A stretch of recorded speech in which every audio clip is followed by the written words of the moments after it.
25 एकरावरील काढणी केलेल्या मक्याच्या गंजीला अज्ञातानं लावली आग। येवल्याच्या खर्डीसाडे येथील घटना।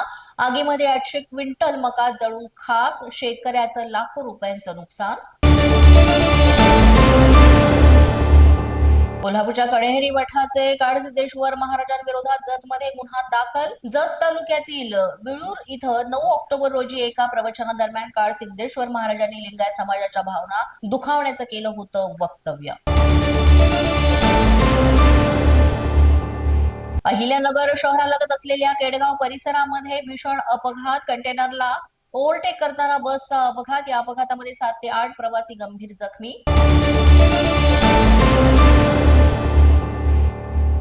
सांगलीच्या कपरीमध्ये गेल्या 10 दिवसांपासून बिबट्याचा वावर, त्यामुळे शेतकऱ्यांमध्ये भीतीचं वातावरण। ऊस तोड रखडली।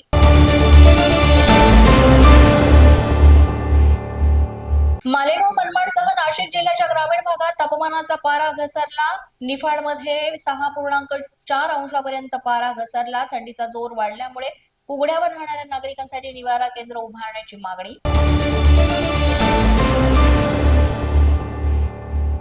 पुण्यातील नवले पुलाजवळ पुन्हा अपघात। स्कूल बस आणि कारची जोरदार धडक। अपघातामध्ये 2 जण जखमी। आजपासून नागपुरात विधिमंडळाचं अधिवेशन। हे अधिवेशन 14 डिसेंबर पर्यंत चालणार। अधिवेशनात 18 विधेयकं मांडली जाणार असल्याची मुख्यमंत्री फडणवीसांनी दिली माहिती।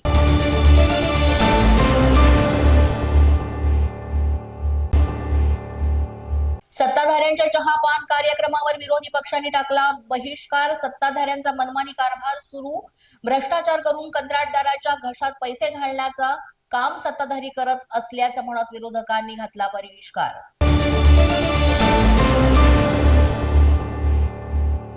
विरोधकांनी परंपरा पाळत चहापानावर बहिष्कार टाकल्याचं फडणवीसांनी म्हटलं, तर राज्य कुठेही दिवाळखोरीकडे चाललं नसल्याचं फडणवीसांचं वक्तव्य। विरोधकांना राज्य दिवाळखोरीत दाखवण्याची घाई झाल्याचा टोला।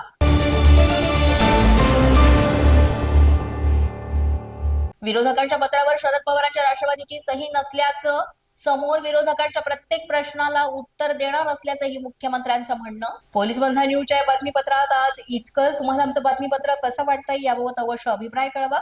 यासाठी पोलीस माझा न्यूजचं युट्यूब चॅनल सबस्क्राईब करा। तसंच आमचं फेसबुक, इंस्टाग्राम आणि ट्विटर अकाउंट फॉलो करा। अधिक माहितीसाठी आमच्या www.policemazhanews.com या वेबसाईटला भेट द्या। आमचे अधिकृत प्रतिनिधी व्हायचं असेल तर स्क्रीनवर दिलेल्या क्रमांकांवर आजच संपर्क साधा। आजच्या बातमीपत्रात इतकंच। पुन्हा भेटूया पुढील बातमीपत्रात। तोपर्यंत पाहत रहा पोलीस माझा न्यूज।